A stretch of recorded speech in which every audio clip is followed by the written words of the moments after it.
Hello नमस्ते. तुम्हा सर्वांचं आपल्या खाईन तर तुपाशीमध्ये स्वागत आहे.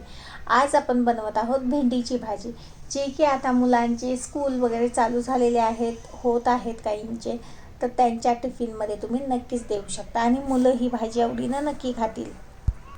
त्याच्यासाठी लागणारं साहित्य बघा, टोमॅटो आहे, लसूण आहे आणि 7-8 हिरव्या मिरच्या घेतलेल्या आहेत आणि भेंडी. हिरवी मिरची, टोमॅटो आणि लसूण आम्ही तयार करून घेतलेला आहे. मिरच्या तुम्ही एकदम बारीकही करून टाकू शकता. मी अशा मोठ्या टाकलेल्या आहेत जरा.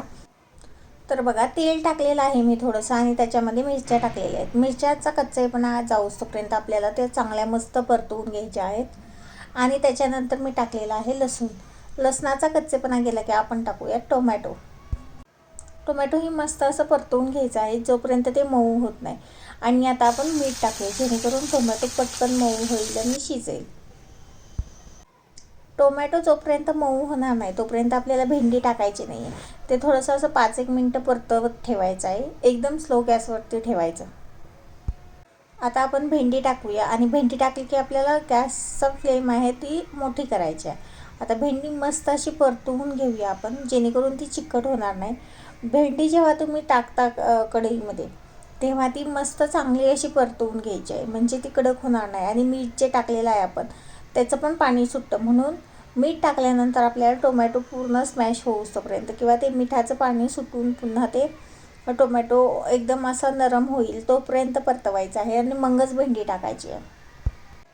भेंडी टाकून झालेली आहे, आपण मस्त ती परतवून घेऊया. गॅस थोडासा मोठा ठेवायचा या वेळेला. तुमच्यातल्या कोणाकोणाला भेंडीची भाजी मनापासून आवडते खायला? मला तर फार आवडते भेंडीची भाजी. मला लहानपणापासूनच आवडते. काही लोकांना अजिबात आवडत नाही, पण माझी मम्मी भेंडीची भाजी खूप छान बनवते. अजिबात चिकट होत नाही आणि 2-3 पद्धतीनं बनवते. त्याच्यात कुठाची भेंडी पण चांगलं बनवते ती. मला तिच्या हातची भेंडीची भाजी फार आवडते. तर इथं बघा, थोडंसं झाकण द्यायचं आहे आपल्याला 5 मिनिटांसाठी आणि नंतर ना पुन्हा एकदा मस्त असं हलवून घ्यायचं, परतवून घ्यायची आहे भेंडी. आता तुम्ही इथं बघू शकता, त्याच्यात पाणी वगैरे काहीच राहिलं नाही आणि किती अशी मोकळी झालेली आहे. चिकट बिलकुल नाही आहे ही भेंडी.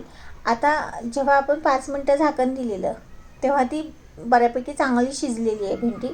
तर आता आपल्याला ही अशी ओपनच ठेवायची आहे एकदम बारीक गॅसवरती आणि याला आपण एक 10 मिनटांसाठी अजून परतवून घेऊया किंवा मग शिजू देऊया असंच. या वेळेला तुम्हाला ह्याच्यात काहीच करायचं नाही आहे, की म्हणजे त्याला झाकण द्यायचं नाही आहे, मीठ टाकायचं नाही आहे, हलवायचं नाही आहे, काहीच नाही. असं थोडा वेळ ठेवून द्या तुम्ही, 10 मिनटं. तुम्ही दुसरी बाकीची तुमची कामं करू शकता यावेळी. एक 5 मिनटानंतर ना आपण त्याच्यात पूर्ण भेंडी शिजलेली आहे. आता आपण चवीपुरता मीठ टाकूया आणि मस्तपैकी हलवून घेऊया, जेणेकरून मीठ पूर्ण मिक्स होईल भेंडीमध्ये. आता जेव्हा आपण मीठ टाकतो तेव्हा 2च मिनटासाठी पुन्हा झाकण द्यायचं आहे आणि गॅस थोडासा मोठा ठेवायचा. आता झाकण दिलं की तुम्ही बघू शकता की अजिबात मीठ टाकून पण आपली भेंडी अजिबात चिकट वगैरे झालेली नाही, किती मोकळी फडफडीत झालेली आहे. अशी भेंडी तुम्ही नक्की बनवून बघा, अजिबात चिकट होणार नाही. आणि आता आपली भेंडीची भाजी रेडी आहे. तुम्ही मुलांच्या डब्याला देऊ शकता, घरात जेवणासाठी बनवू शकता, जेव्हा पण तुम्हाला वाटेल तेव्हा तुम्ही बनवू शकता.